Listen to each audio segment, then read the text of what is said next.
Kirby Smart has an Alabama problem, not a Nick Saban problem. He loses to them again. Also, Arkansas fires their head coach. Florida State gets upsetted by Virginia. We'll be breaking that down and much more on the Anthony Balester YouTube channel, starting right now.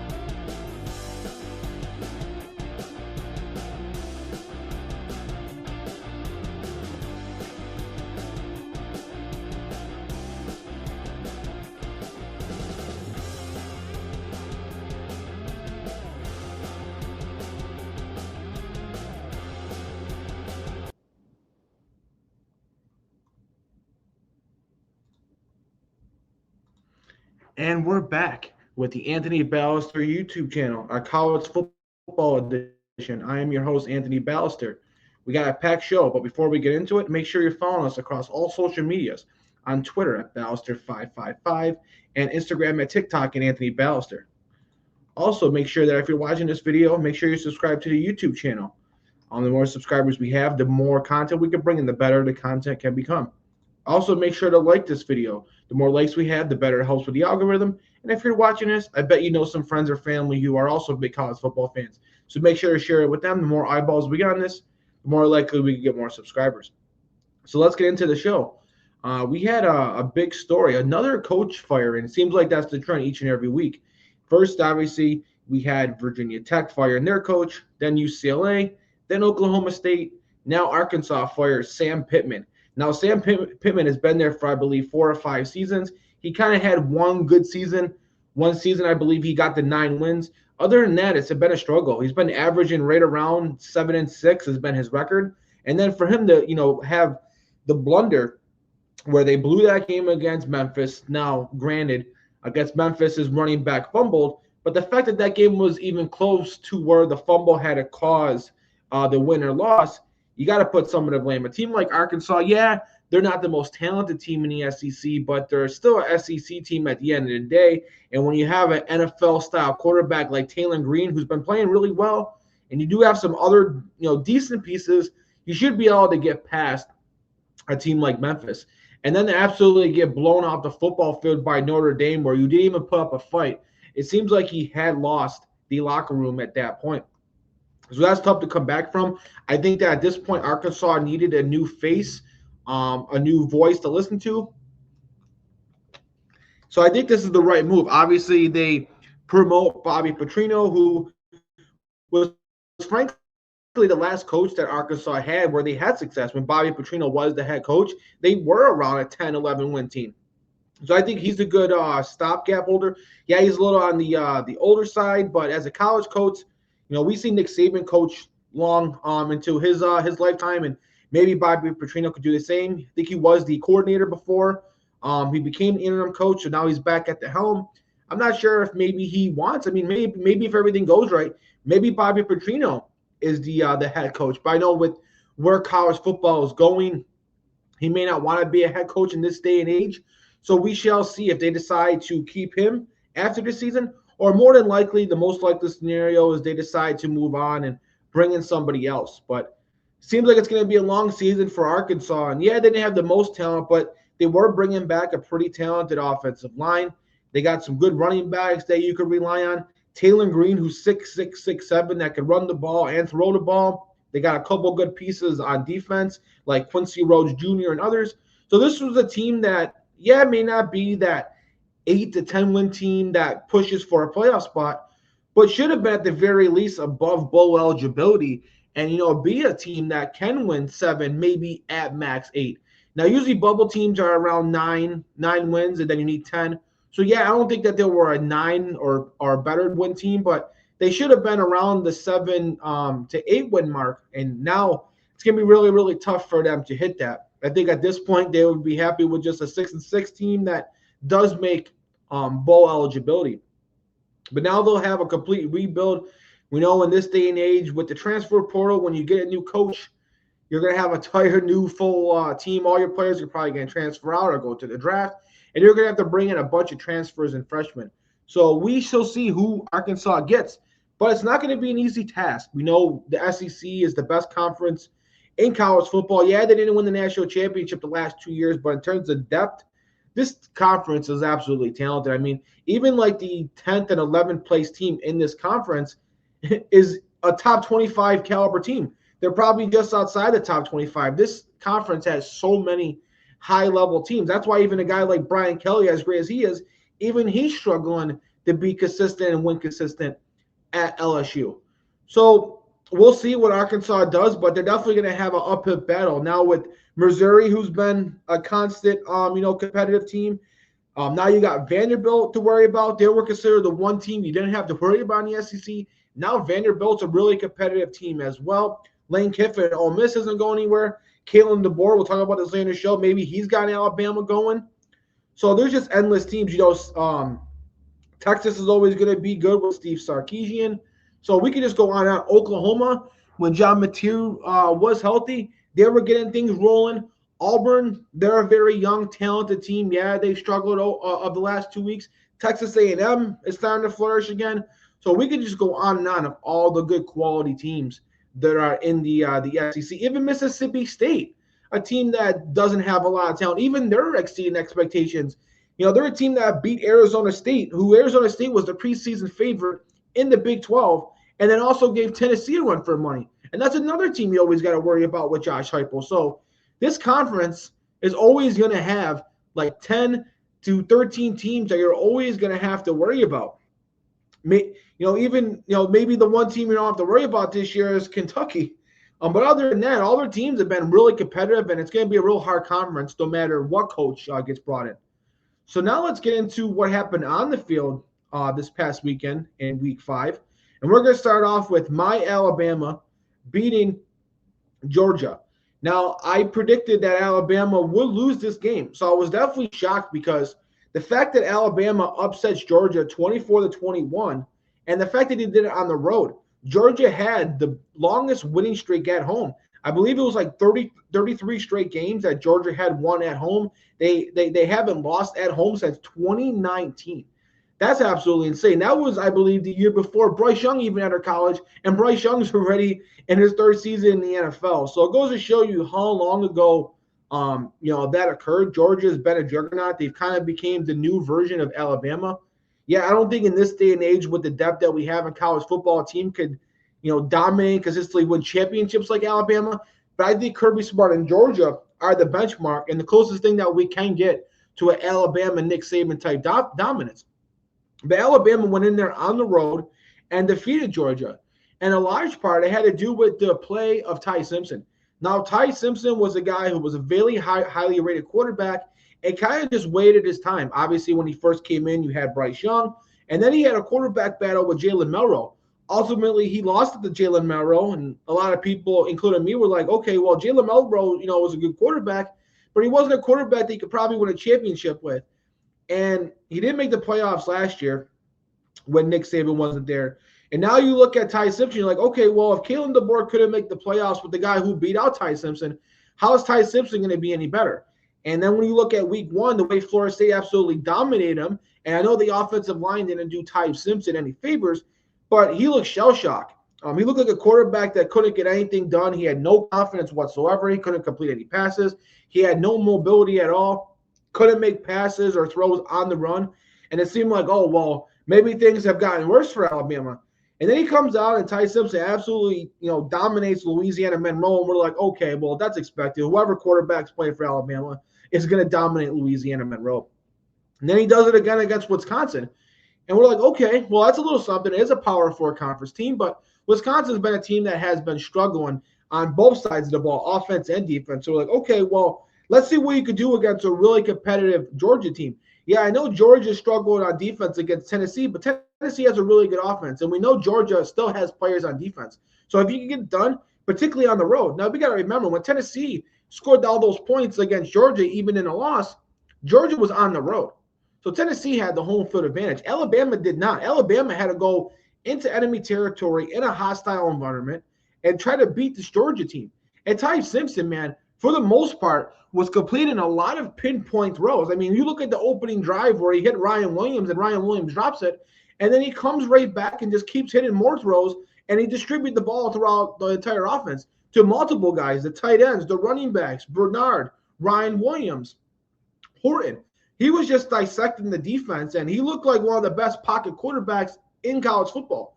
And now when you look at this, now when you look at what he's looked like outside of week one, now it kind of makes those games look even better. Maybe it wasn't a fluke. Maybe it wasn't because he was playing against, bad competition or poor schools.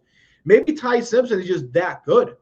And maybe he just fits what Kalen DeBoer wants in a quarterback more so than Jalen Milroe. We saw what Kalen DeBoer did with a good, accurate quarterback in Michael Penix Jr.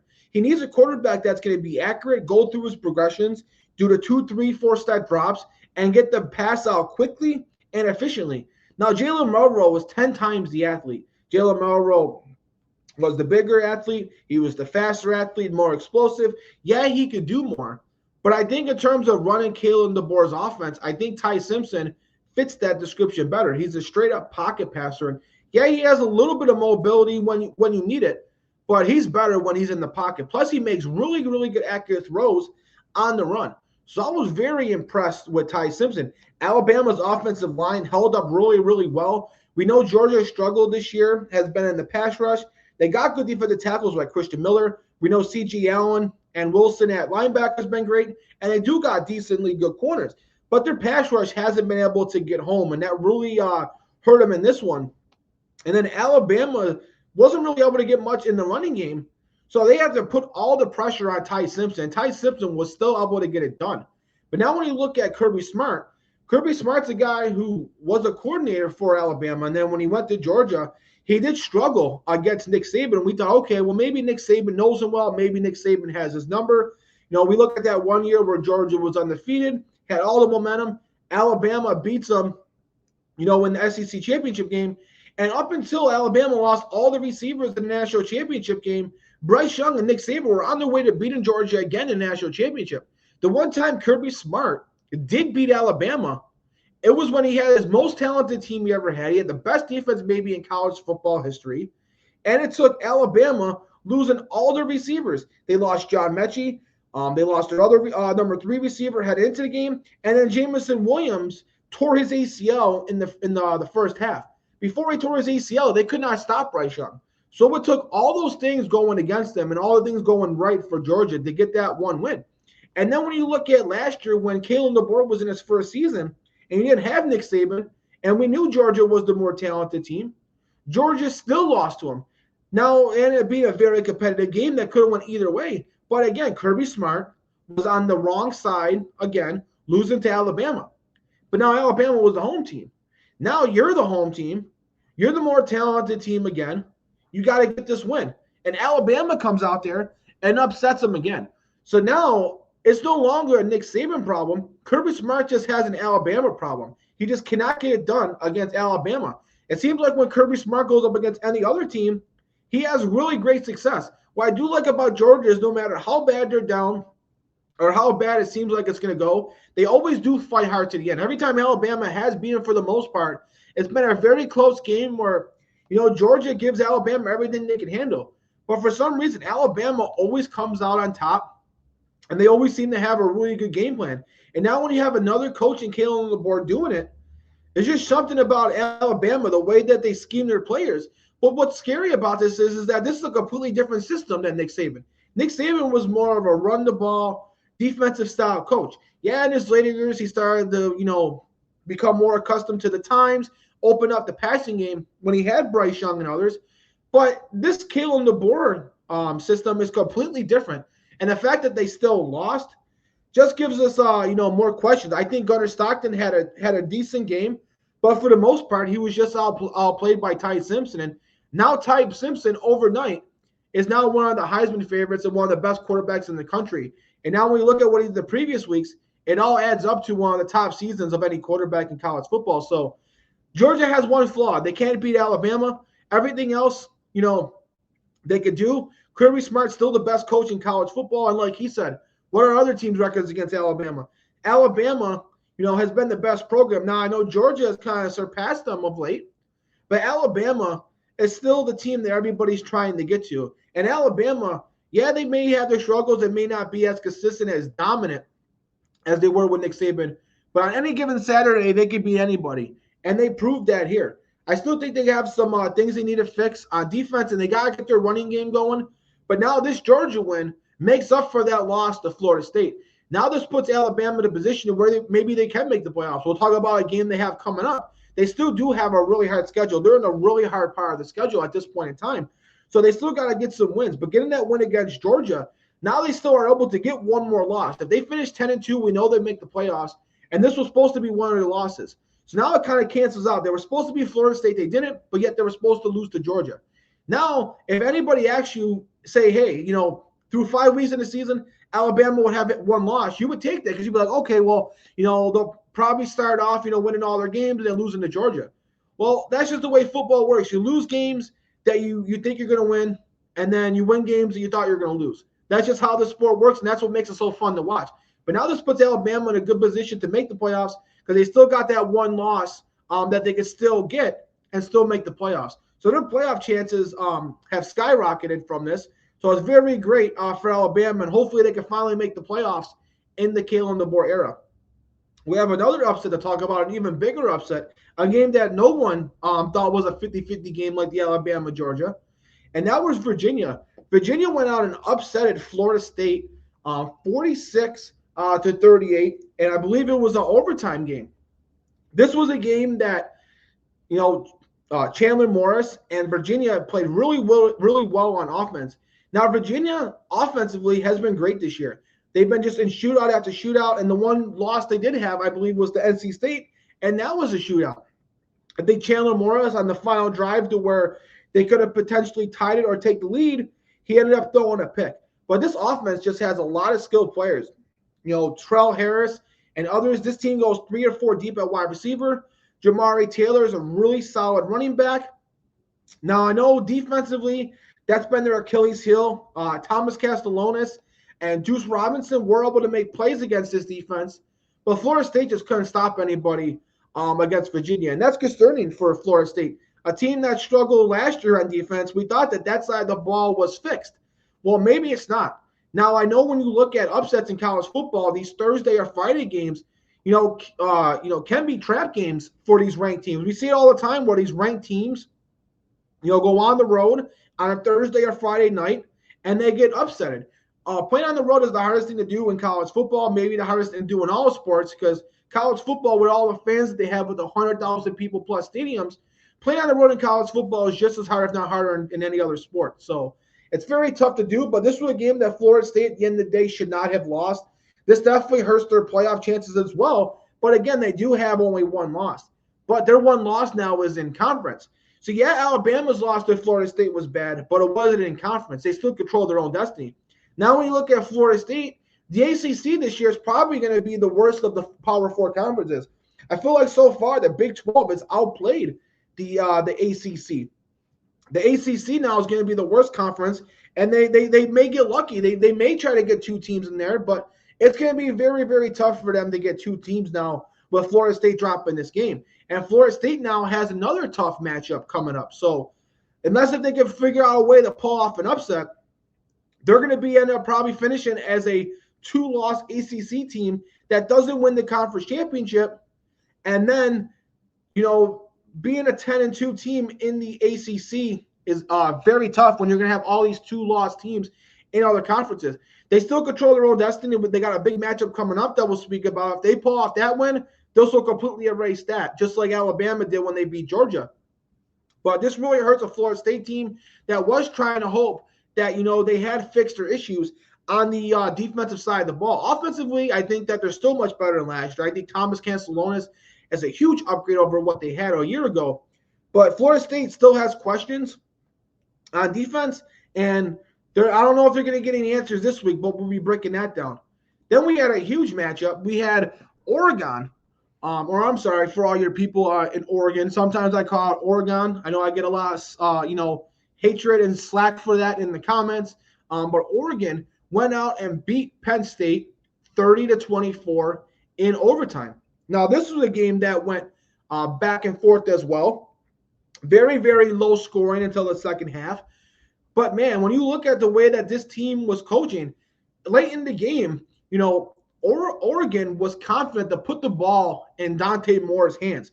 Dante Moore's the guy who sat on the bench for a year. Yeah, he has some starting experience with UCLA, but that didn't really count. He had no team around him, running for his life, lost all his confidence. So this is his first season as a starter for Oregon. And, man, they were putting the ball in his hands late. He was making good runs. He was making good throws. And Oregon, man, they had the best running back group in the college football. I mean, these guys, and this may not be a hyperbole, they may have 4 or 5 guys that may be playing on Sundays. Maybe not any guys that are going to go in the first or second round possibly, but they got about 4 or 5 guys that are going to be day 2 or at the very least day 3 picks. They got 2 really good freshmen. They got a sophomore. They got a couple good juniors led by Noah Whittington. They brought in potentially maybe the top running back transfer and Malachi Hughes. And Malachi Hughes can't see the football field because this team just goes so deep. So you can't even game plan for it, and the running backs are always fresh. Since they're basically, rotating 4 or 5 guys. They have a freshman in, I believe his name is Davidson, who just every time he touched the ball, he scored a touchdown. So plus they got Limer as well. So this team just has running back after running back. They also got good receivers. Dakarian Moore was a top recruit for a reason. He's this year's version of Ryan Williams, a guy who's coming right in as a freshman and dominating. Now, maybe he's not as good as Jeremiah Smith, but I believe that he's right on par with Ryan Williams and will potentially be one of those elite wide receiver prospects when he goes to the NFL in 2 to 3 years. But ultimately, this game came down to at the end. Now, Oregon scored, and then Penn State, Drew Aller threw a tremendous pass for a touchdown right over the corner, dropped it right in the bucket to the wide receiver. And you're like, okay, well, maybe Drew Aller's finally arrived. We know he always has the talent, 6'4", 6'5", 235, 240. Yeah, he may not be as athletic as Josh Allen, but he's kind of like a less athletic Josh Allen or Drake May. He's got the size and the arm strength as those guys, but he's just not as fast. He can run, but not like a Drake May or Josh Allen. So he's kind of like a less athletic and slower version of Drake May. But then when he hits that pass, you're like, okay, well, maybe he can finally do it. He's got the talent, but he always struggles in the big games, and he always struggles with accuracy in these big moments. And we're like, okay, well, maybe this is finally the point where Drew Aller's arrived. Maybe he's finally able to get a big win under his belt and, finally clutch up and have a good clutch moment and get a big win. That would really skyrocket his draft stock, because that's the one thing that we've been holding against Drake May is how is he going to perform in these big matchups. He's choked in a lot of these big games. Yeah, he plays good against the bad teams, but most of those guys aren't playing in the NFL. What is he going to be doing against these teams that have NFL talent? And for the most part, up until this point, in his first few years as the starter, he's kind of choked in those moments. So this was the one time to prove it, and then he throws the big pass. You're like, okay, well, this is a different Drew Aller. Drew Aller came back to school for a reason. He's still a young guy. Maybe this is what everybody's been talking about as a first-round NFL draft pick. Then they go to overtime. Dante Moore matches them, leads the team on a scoring drive, gets this team in a position to win.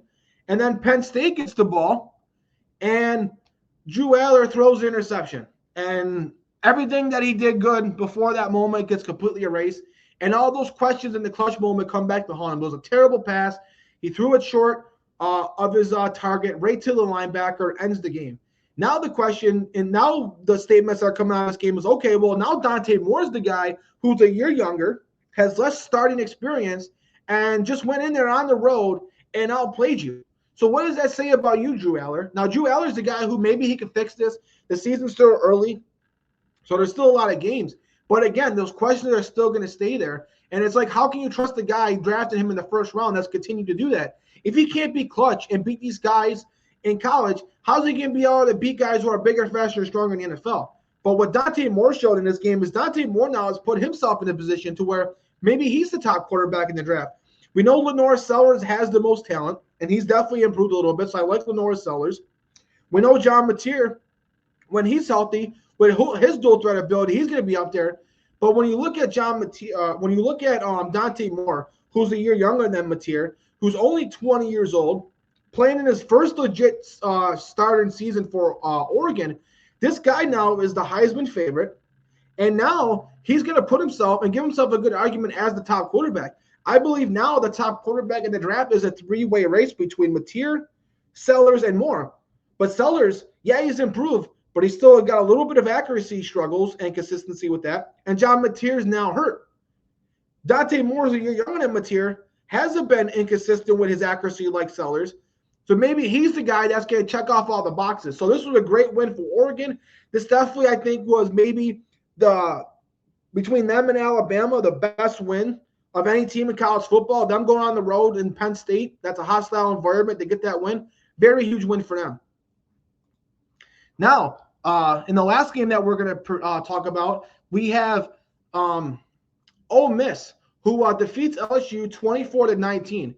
And we got to talk about Trinidad Chambliss. I mean, this guy who was a D2 player, he did win the Heisman for the D2, but now transfers to Ole Miss to be the backup for Austin Simmons. Austin Simmons gets hurt.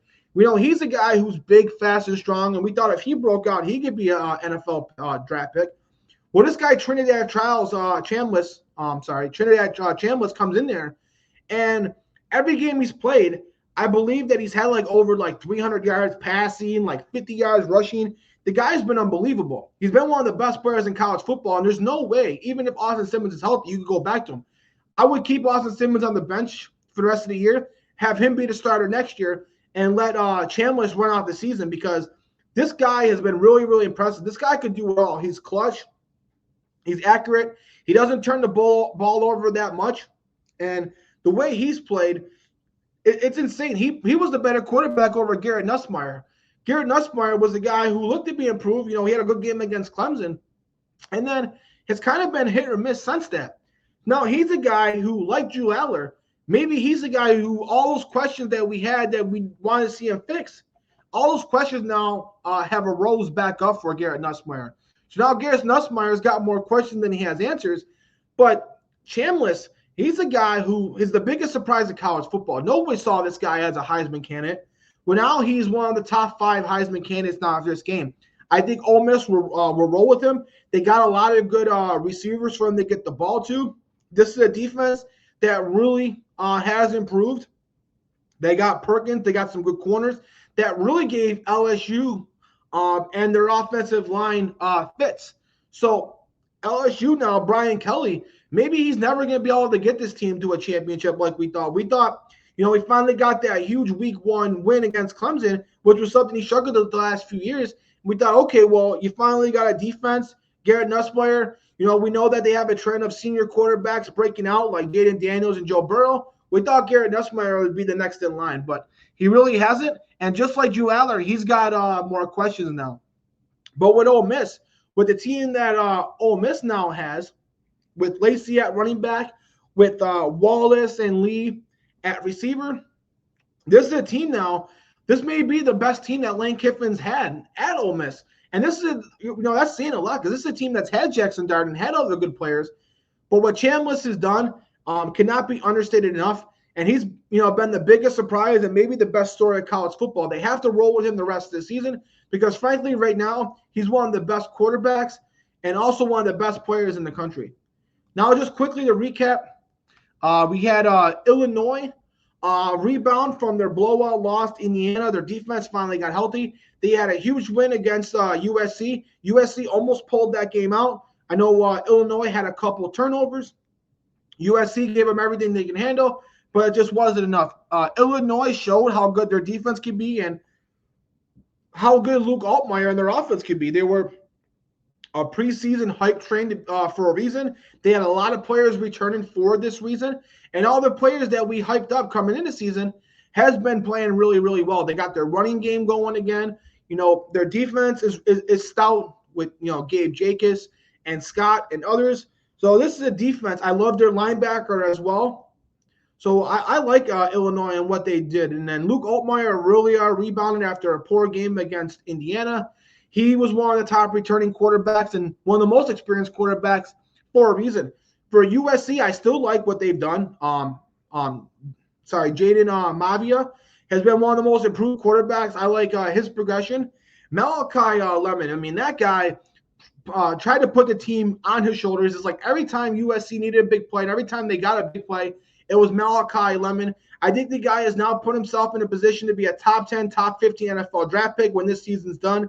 The way he runs routes, the way he catches the ball, pound for pound, the way he plays, he's a guy that you would love to have on your football team. So I absolutely love him. I think him, along with Jordan Tyson now, has become the top 2 receivers in college football. Arizona State nearly lost to TCU before showing some really good leadership and some really good fighting grit coming back and beating TCU. I thought the way Arizona State's defense looked in that game in the second half, really shutting down Josh Hoover, and the way Sam Levitt put that offense with Jordan Tyson, the best receiver maybe this year, and the best receiver in the draft because Jeremiah Smith's not draft eligible. Jordan Tyson has been way better than what he was last year. And last year, he was a first-round caliber receiver. Now he's looking like a top 10 pick, and nobody's questioning him as the top receiver in this coming draft. Finally, we had Tennessee and Georgia Tech, who barely escaped the wins. Tennessee played against a really good Mississippi State team, who's been a really good big surprise this year. Nobody expected anything from them, but yet they beat Arizona State and nearly beat Tennessee until Tennessee came back. Georgia Tech had to come back and beat Wake Forest. I think it was the up-down syndrome. Everybody was patting Georgia Tech on the back the last couple of weeks since they beat Clemson. So I think they needed a slap in the mouth from a team that they thought that they would just roll over against. But again, Haynes King and that leadership and the way that the head coach has got that team going, they were still able to weather the storm and come back. Now we're going to go into our game picks. Now this week there's not a lot of great games. There's maybe about 2 or 3 that I really got my eyes on. So we obviously typically do 8 to 10 games here. So we're going to preview 10 games. But a lot of these are going to be quick picks because there's not a lot to talk about in these games. It's definitely not as good as what it was last week, but we're still going to get some good college football. So let's start out with the game that's the most important to me, but the game where a lot of people do want to see, and that's number 16 Vanderbilt going on the road to number 10 Alabama. Alabama is a 10.5-point favorite. Now, this was the game that was the huge upset last year. Nobody saw Vanderbilt coming last year. Diego Pavia killed Alabama's defense. Jalen Melrose turned the ball over, did not have a good game. They started off very, very slow, and it just wasn't enough for them to come back. So now, the game that put Vanderbilt on the map last year, now Alabama gets the chance, for their revenge. They also get the home field advantage. But now everybody's patting Alabama on the back for what they did last week. So now we got to see how that's going to affect them. I still think that they'll be highly motivated knowing that Vanderbilt was one of the teams that took them out last year. But Vanderbilt's a much better team than they were last year as well. Yeah, their pass protection is still not great, but they got multiple receivers for Diego Pavia to get the ball to. I think their defense is even better than what it was last year. So I think this game is going to be close. 10.5 points is a lot. To give up against another SEC ranked team who are Vanderbilt, no one's catching them. They're not catching anybody off guard this year. They're just the target. It's just like everybody else now. So, but what their head coach has done has really established a culture in Vanderbilt. He's done an absolutely tremendous job. He's a Vanderbilt guy through and through throughout his whole life. It's always been his dream to coach at Vanderbilt, and the way he's turned this program around has been one of the best stories and one of the best jobs of any coach in college football. But I think with Alabama, they finally got their running back. They got their defensive tackle back. Their offensive line's playing great now. They just have way too much talent. They know that Vanderbilt beat them last year. They're going to be highly motivated to do it again. Now we know Alabama's defense. Now they got some more injuries in the edge rushers position. We know their defense can struggle with quarterbacks that can run. And we know Diego Pavia likes to run, and now he's able to get the ball off quickly to his receiver. So this game's going to be much closer than 10.5. I still think Ty Simpson matches Diego Pavia, and plays Diego Pavia. I think right now Ty Simpson has proved to be the slight better quarterback, but these two guys, Diego Pavia and Ty Simpson, have been two of the best quarterbacks in the SEC this year. But I just think with Ryan Williams and Bernard and Horton, that's just going to be too much for Vanderbilt's defense to stop. I think Alabama wins this game strictly because of Ty Simpson in the offense, but I expect a shootout here, so I'm going to take Alabama to win, but Alabama no cover. Now we got Miami, number 3 Miami, who's a 4.5-point favorite going on the road to number 18 Florida State. Miami's been unbelievable this year. They probably have maybe the first or second best defense as a whole in college football. Ohio State's probably 1. Miami's probably 2 or 3 at the very least. But they got the best defensive line in college football, and they got one of the best offensive lines in college football. They got Receivers, deep receivers. Each week there's a new receiver breaking out. But they got so many good receivers. You got Tony, you got CJ Daniels, you got other guys that they can rely on. Carson Beck, we know now that he's got a good offensive line. If he's got protection, he's gonna tear up any defense he plays against. And Florida State hasn't been great on defense except for maybe their Alabama game, and that was when everything went wrong for Alabama. So I don't trust Florida State's defense, but I do like Thomas Castellanos, and they get the home field advantage. Florida State's a tough place to go play, and they're going to be very, very upset. I always say that at all my shows. We know when the team gets either upsetted or blown out, and everybody's talking crap about them and everybody's putting them down. We know they always respond well. Miami's on the opposite end. They've been playing so well each and every week. Everybody's patting them on the back and talking about how great they are. So I think that's going to factor that in. And I think that's maybe why the point spread is so low. But I just don't see how Miami loses this game. Florida State does not have the defense to, stop Carson Beck and those receivers. I do think Florida State's defense is still much better than what it was last year. I love their 2 defensive tackles that they have, but they just don't have the corners, I believe, to stop Miami's receivers. And Miami's got one of the best offensive lines. So even with Florida State's good defensive tackles, it's going to get negated by Miami's offensive line. And then when you look at the other side of the ball, Miami's got the best defensive line in football, led by the best defensive player in college football this year. Ruben Bain has been completely unblockable. We saw this as a freshman. He was a little injured as a sophomore. Now this year he's taking his game to a whole nother level. The guy's big, fast, and strong. He can stop the run. And no matter whether you put one guy or 2 guys on him or chip him with the running back, he's still creating havoc for the quarterbacks. And I know Thomas Castellanos is a mobile guy and a mobile quarterback, but I just don't see how he's going to be able to escape this pass rush of Miami. So I'm going to go – the point spread is not that huge, so I'm going to go Miami to win and cover. Now we got Texas. Number 9, Texas, going on the road to Florida. Texas is a 6.5-point favorite. We know Florida, defensively, they've actually been pretty good. They played really good defensively, led by Caleb Banks, who looks like a first-round defensive tackle. They got McCray. They got Sapp. They got a lot of good defensive players. They got some good linebackers. They got some good corners. They don't really have many weaknesses on the defensive side of the ball. What's been hurting Florida was their offense. Now, we shall see if they get DJ Lagway back from injury.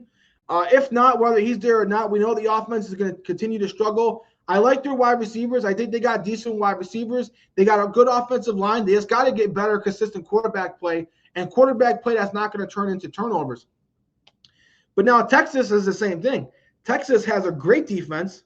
They got NFL players across the board, and it's not even that they got good starters on defense for the NFL-wise. They got NFL players as backups. This is a team that goes deep at all positions. With Colin Simmons, one of the top edge rushers in college football. They got good defensive tackles. Anthony Hill Jr. They got so many good corners. Tafe at safety. But what Texas's problem has been Arch Manning. Arch Manning hasn't been a consistent passer. Something looks up. His throwing motion looks completely different than what it was last year. I'm not sure if it's a confidence thing or if it's an injury thing, but they haven't been able to get the offense going. We know they got the talent. The running backs. Coming into the season, we thought they had the best duo at running back with C.J. Baxter and Wisner. We thought between those guys that those would be the best duo in college football. Plus, they had a great young guy, talented dude behind them in Gibson. Gibson's been probably the best one of those 3. Now, Texas's offensive line hasn't been as great as we thought it would be as well, but they've been good enough. And they still got NFL players at that position. So it's going to come down to Arch Manning. The guy that we thought could be the best player in college football has been far from that. He's been, frankly, if you were to rank, all the starters in the SEC of the 16 starting quarterbacks right now, he's near the bottom in almost every single stat. This guy's been one of the bottom 3 or 4 quarterbacks in the SEC. Now, we know the SEC is a good conference, but at the end of the day, he's been one of the bottom quarterbacks. Thankfully, he's playing Florida. Florida is probably one of the teams who's been worse at quarterback than Arch Manning. So we know if Arch Manning can get the protection with the offensive line, he can play great. But Florida's got a good defense that maybe can create some havoc for Arch Manning. And 6.5 points going on the road in a hostile environment against the Florida Gators, I can't trust Arch Manning to cover that point spread. I think this is going to be a very low-scoring defensive game with multiple turnovers by both offenses. So I'm going to go Texas no cover. Now we got Virginia, who's riding high after that upset win against Florida State, going on the road to Louisville. Louisville had a very close game last week. I believe it was with Pitt, but Miller Moss was able to really rebound. He threw that pick six, and then after that, threw for multiple touchdowns, a lot of yards, throwing it deep. I love the receivers with Bell and Lacey. Bell's looking like a top 50, top 100 NFL draft pick. He's really been emerging this year. Now they got two receivers that they can rely on. Virginia's got a high-powered offense. We said that earlier in the show with the running backs and the receivers, and Chandler Morris, who's one of the most experienced college quarterbacks in the country right now. But Louisville, the difference in this game is going to be Louisville's defense. Louisville has a much better defense than Virginia has right now. Virginia's kind of struggled this year on defense, where Louisville, they have one of the best pass rushers in college football. They go three deep at that position. They got adequate corners, but it's their defensive tackle and their edge rushers that can really create havoc on opposing quarterbacks. And I think the difference in this game, both offenses will make plays, but I believe Louisville defense will make more plays than Virginia's does. Plus, they have the home team and the home field advantage. But 7.5 points is a really tough point spread. I know Virginia's due for a letdown after having that monstrous win, where everybody's congratulating them, talking about how great they are. But I think that point spread's too much for a Virginia team that we know can score points. But I still don't think Virginia could win this game with their lack of defense and how much better I think Louisville's defense is. So I'm going to go Louisville to win, but Louisville no cover. Now we got a huge Big 12 matchup. We got Texas Tech, number 11, Texas Tech, a 10.5-point favorite on the road to Houston. Houston's been a huge surprise.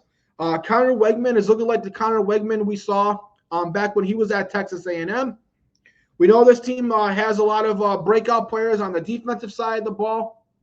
They got good running backs. They got some decent wide receivers that can hit you vertical and take the top off of a defense. But the way that they struggled against Oregon State, they frankly could have lost that game. If Oregon State would have had better kicking, maybe they lose that game. That was a game that looked like it was going to be an upset from the way that started to the way it finished. Now that helps Houston because the fact that they were able to escape that win, they know that they got stuff to work on. You know that they're going to be much improved in this game. But Texas Tech, man, is just way too good. You saw how great that their team looked against Utah, completely taking Devin Damper out the game and took out his legs. We know whether if it's Morton or Will Hammond at quarterback, they're able to get plays out of both those guys. With, on defense, with Jacob Rodriguez at linebacker, with, Pollock in the secondary, with Romeo Height and David Bailey as the edge rusher. That's one of the best duos in college football. They got good defensive tackles. This is one of the best defenses in the country. And offensively, they got some receivers they can rely on. They got some decent running backs, and I love their where they're at with quarterbacks, whether if it's the old senior vet or if it's the young redshirt freshman. Either way, both their quarterbacks are going to be good, and they're going to be good at quarterback for the foreseeable future. So I know 10.5 points is a lot to give up, but Houston hasn't played that great a competition. Yeah, they got the blowout win against Colorado, but Colorado isn't as good as what they were last year.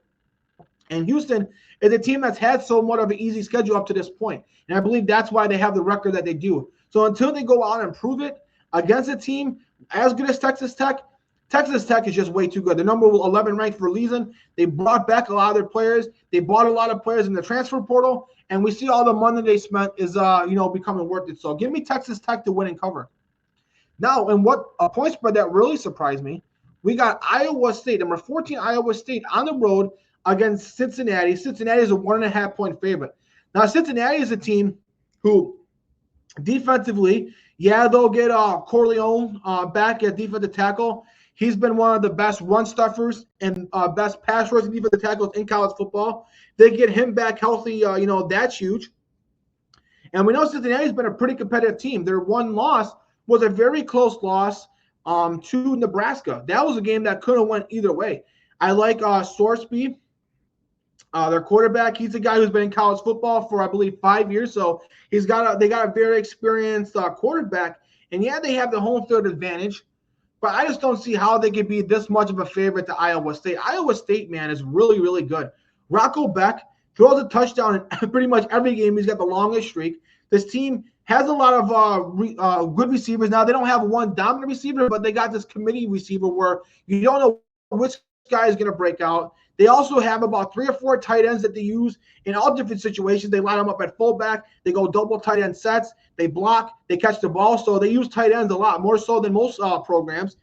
Defensively, they could be a little bit better, but they still got some good defensive players like Marcus Neal and others. Williams at corner has been one of the top shutdown corners. You don't want to be a receiver line up against him. We know Dominic Orange is a defensive tackle that could wreak havoc. He needs at least 2 guys blocking him at all times. So this team just has way too much talent and way too much experience. Most of their players that I just mentioned, outside of maybe Neal and the wide receivers, have all been in this program for a long time and have had 2 to 3 years of starting experience. So this is a team that has been tested. They were tested against Iowa. They were tested in Dublin in the week 0. And each time they've answered the call. And I believe that they answered the call again. I believe that they have the advantage at the coaching position. Matt Campbell's, always coaches up a really, really good game plan. So they got the advantage there. They got the advantage at quarterback, even though their experience in Cincinnati. We know Cincinnati can win in a shootout. They did it last week against Kansas, and they were able to come back in that one. But Iowa State's just too experienced. Rocco Beck has probably been the best quarterback in the Big 12.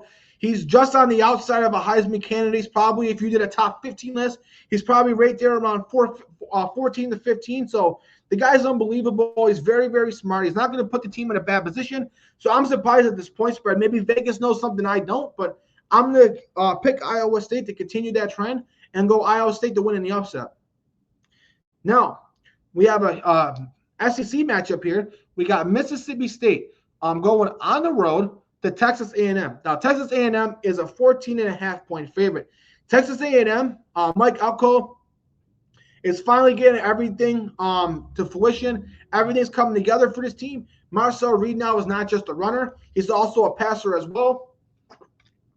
This team has great wide receivers.